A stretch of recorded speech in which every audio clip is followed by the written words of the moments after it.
Holland ఎంసీఎస్రావు Andhra Pradesh ముఖ్యమంత్రి చంద్రబాబు నాయుడు గారు ఏదైనా ఒక నిర్ణయం తీసుకున్నారంటే ఖచ్చితంగా దానికి దూరదృష్టి ఉంటుంది, దూర ఆలోచనతో ఆయన నిర్ణయం తీసుకుంటారు. ప్రస్తుతం ఆంధ్రప్రదేశ్ చీఫ్ సెక్రటరీగా ఉన్నటువంటి విజయానంద్ గారిని మరొక 3 నెలలు ఆయన సేవల్ని కొనసాగిస్తూ నిర్ణయం తీసుకున్నారు. ఆ మేరకు కేంద్ర ప్రభుత్వానికి కూడా సిఫారసు చేస్తూ లెటర్ రాశారు. యాక్చువల్గా నవంబర్ 30వ తారీఖు ఆయన పదవి విరమణ చేయాలి. ఆయన స్థానంలో సాయి ప్రసాద్ గారు చీఫ్ సెక్రటరీగా బాధ్యతలు స్వీకరించాలి. కానీ 3 నెలల పాటు ఎక్స్టెన్షన్ చేస్తూ విజయానంద్ గారికి నిర్ణయం తీసుకున్నారు. ఫిబ్రవరిలో ఆయన పదవి విరమణ చేయబోతున్నారు. ఫిబ్రవరి తర్వాత సాయి ప్రసాద్ గారు ఖచ్చితంగా చీఫ్ సెక్రటరీగా నియామకం అయ్యే అవకాశం ఉంది, బాధ్యతలు స్వీకరించడానికి అవకాశం క్లియర్గా ఉంది. ఎందుకనంటే 3 నెలల పాటు ఎక్స్టెన్షన్ చేస్తున్నటువంటి క్రమంలోనే సీనియర్ ఐఏఎస్లను పిలిచి అటు విజయానంద్ గారిని అలాగే సాయి ప్రసాద్ గారిని ఇద్దరిని పిలిచి తీసుకున్నటువంటి నిర్ణయం మీద చంద్రబాబు నాయుడు గారు చర్చించినట్టు కూడా తెలుస్తూ ఉంది. అందుకే ఇద్దరి ఆమోదయోగ్యం మేరకే విజయానంద్ గారిని 3 నెలల పాటు ఎక్స్టెన్షన్ చేస్తూ నిర్ణయం తీసుకున్నారు. సాధారణంగా 6 మంత్స్ ఎక్స్టెన్షన్ ఇస్తూ ఉంటారు. కానీ విజయానంద్ గారిని అసలు యాక్చువల్గా నవంబర్ 30వ తారీఖునే పదవి విరమణ చేసి ఆయన్ని వీడ్కోలుపలకాలి. కానీ కొన్ని అనివార్య కారణాల వల్ల ఆయన మరొక 3 నెలల పాటు కొనసాగిస్తూ సర్వీస్లో నిర్ణయం తీసుకున్నట్టు తెలుస్తూ ఉంది.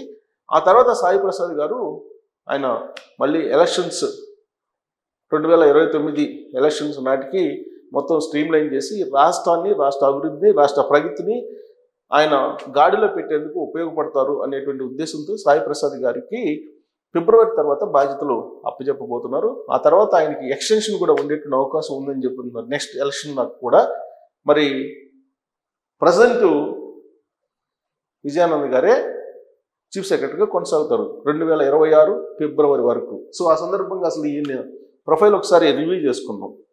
ఎందుకంటే ఎంటెక్ డిగ్రీతో 1991 సివిల్స్కి ఎంపికయ్యాడు ఈయన ఫస్ట్. తర్వాత 92 బ్యాచ్ ఏపీ క్యాడర్ ఐపీఎస్ ఆఫీసర్గా ఆయన 93లో ఆదిలాబాద్ జిల్లా అసిస్టెంట్ కలెక్టర్ తొలి పోస్టింగ్ చేశారు. 95లో రంపచోడవరం సబ్ కలెక్టర్గా ప్రమోషన్ పొందారు ఆయన. 98, 2002 మధ్య రంగారెడ్డి జిల్లా జాయింట్ కలెక్టర్గా విధులు నిర్వహించారు. ఇది చంద్రబాబు నాయుడు గారి పీరియడ్. అప్పుడు రంగారెడ్డి జిల్లా జాయింట్ కలెక్టర్గా విధులు నిర్వహించారు.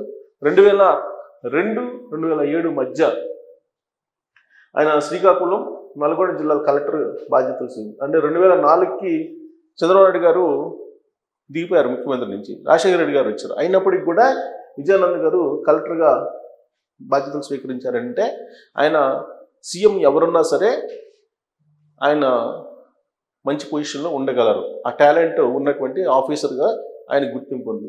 2008, 2009 కాలంలో ఏపీ ట్రాన్స్కో జాయింట్ ఎండి. ఇది 2008, 2009 అప్పుడు కాంగ్రెస్ పార్టీ గవర్నమెంట్ ఉంది. ఏపీ ట్రాన్స్కో జాయింట్ ఎండిగా ఉన్నారు. 2009, 2016 వరకు ఏపీ జెన్కో మేనేజింగ్ డైరెక్టర్. మొత్తం ఈయన కెరీర్ మొత్తం ఎలక్ట్రిసిటీ డిపార్ట్మెంట్లోనే రకరకాల పదవుల్లో ఆయన కొనసాగారు. 2009 నుంచి 2016 వరకు ఆయన ఏపీ జెన్కో మేనేజింగ్ డైరెక్టర్గా. 2009 నుంచి 2014లో మళ్ళీ చంద్రబాబు గారు వచ్చారు. అయినప్పటికీ కూడా ఆయన ఇదే పోస్టులో కొనసాగారు. కాంగ్రెస్లో అదే పోస్టు, తెలుగుదేశం పార్టీ వచ్చినప్పుడు కూడా అదే పోస్టు. ఇది కేవలం విజయానంద్ గారికే సాధ్యం. బహుశా చాలా అరుదుగా ఇలాంటి ఐఏఎస్ ఆఫీసర్లు ఉంటారు. 2016, 2019 వరకు AP Genco MD and AP Transco chairman plus MD ఇన్ని విధులు నిర్వహించారు ఆయన. మొత్తం టోటల్గా 16 నుంచి 19 వరకు జెన్కో, ట్రాన్స్కో దానికి ఎండి మొత్తం ఆయనే. హోల్ అండ్ సేల్గా విద్యుత్ శాఖ మొత్తం ఆయనే నిర్వహించారు 2016 నుంచి 19 అంటే చంద్రబాబు గారి టైంలో. 2019 నుంచి 2022 వరకు chief electoral officer Jaganmohan Reddy గారు వచ్చిన తర్వాత ఒక 2 ఇయర్స్ పాటు చీఫ్ ఎలక్టరల్ ఆఫీసర్గా ఉన్నారు. ఆ తర్వాత ఎక్సెప్షియో ప్రిన్సిపల్ సెక్రటరీ పోస్టులు చేశారు. 2022-24 మధ్య వరకు మళ్ళీ ఇంధన శాఖ ప్రత్యేక కార్యదర్శి. 2023 నుంచి AP Transco chairman and MD. చూసారా, తెలుగుదేశం పార్టీలో ఏదైతే పదవులు ఉన్నాయో జగన్మోహన్ రెడ్డి గారు వచ్చిన తర్వాత కూడా మళ్ళీ అదే పదవుల్లో ఆయన నియామకం అయ్యారు. 2024 డిసెంబర్ 31న ఏపీ ప్రభుత్వ కార్యదర్శిగా నియామకం అయ్యారు, ప్రధాన కార్యదర్శిగా. 6 సీనియర్లను పక్కన పెట్టి విజయానంద్ గారికి సిఎస్ పోస్ట్ ఇచ్చారు. 6 సీనియర్లు ఉన్నారు విజయానంద్ గారి కన్నా. అయినప్పటికీ కూడా విజయానంద్ గారి టాలెంట్ని గమనించి చంద్రబాబు గారు ఆయనకి చీఫ్ సెక్రటరీ పదవిని అప్పచెప్పడం జరిగింది. ఉన్న వాటిలో బెస్ట్, ఉన్న వాళ్ళల్లో బెస్ట్ అని చెప్పి ఆయన ఆ పదవిని ఇవ్వడం జరిగింది.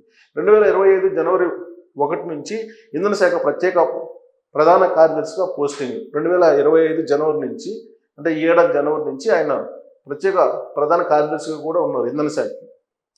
రిటైర్మెంట్ తర్వాత ఇంధన శాఖ ప్రత్యేక కార్యదర్శిగా నియమించే అవకాశం. ఫిబ్రవరిలో ఆయన రిటైర్ అవుతారు.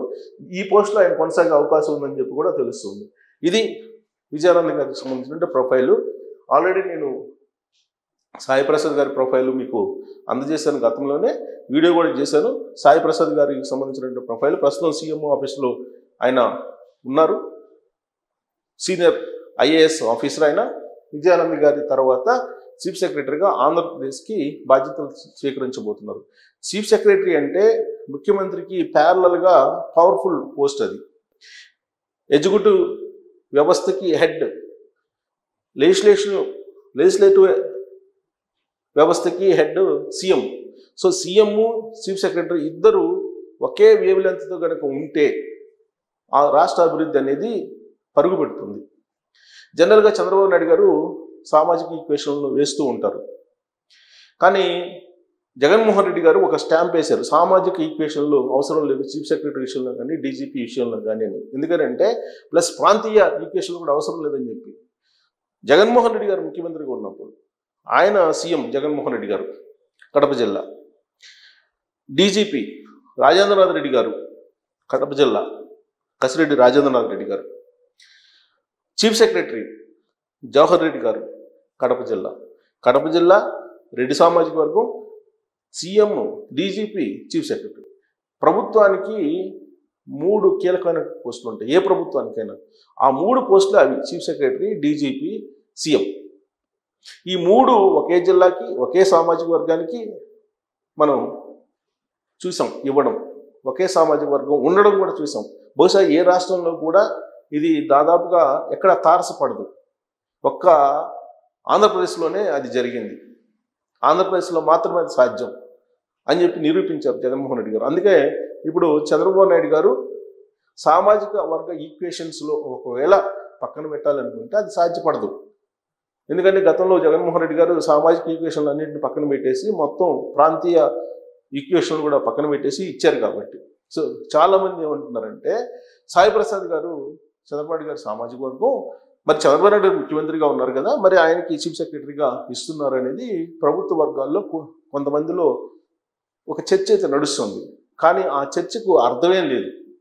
అర్థం లేదు అనడానికి కారణం ఏంటంటే గతం తాలూకు నియామకాలను కనుక పరిశీలిస్తే అలాంటివి వర్తించవు. చీఫ్ సెక్రటరీ విషయంలో సీనియారిటీ మాత్రమే వర్తిస్తుంది. అలాగే వాళ్ళ కెరీర్లో ఉండేటువంటి అచీవ్మెంట్స్ మాత్రమే పనిచేస్తాయి. అంతే తప్ప ఇక్కడ క్యాస్ట్ ఈక్వేషన్లు, ప్రాంతీయ ఈక్వేషన్స్ ఉండవు. చంద్రబాబు నాయుడు గారు సహజంగా ఆయన ఈక్వేషన్స్ అన్నింటినీ పరిగణలోకి తీసుకుంటారు. కానీ సాయి ప్రసాద్ గారి విషయంలో తీసుకోవడానికి అవకాశం లేదు. అందుకే సాయి ప్రసాద్ గారు ఫిబ్రవరి నుంచి 2026 ఆయన చీఫ్ సెక్రటరీగా బాధ్యతలు స్వీకరించబోతున్నారు. అప్పటి వరకు విజయానంద్ గారికి మరొక 3 నెలలు ఒక ఆఫర్ అయితే, ఒక బంపర్ ఆఫర్ అయితే ఇచ్చారు చంద్రబాబు నాయుడు గారు. మరి 3 నెలలు ఆయన ఆనందంలో చీఫ్ సెక్రటరీగా కొనసాగే అవకాశం కనిపిస్తుంది. మరి దీని మీద మీ అభిప్రాయం తెలియజేయచ్చు. Thank you.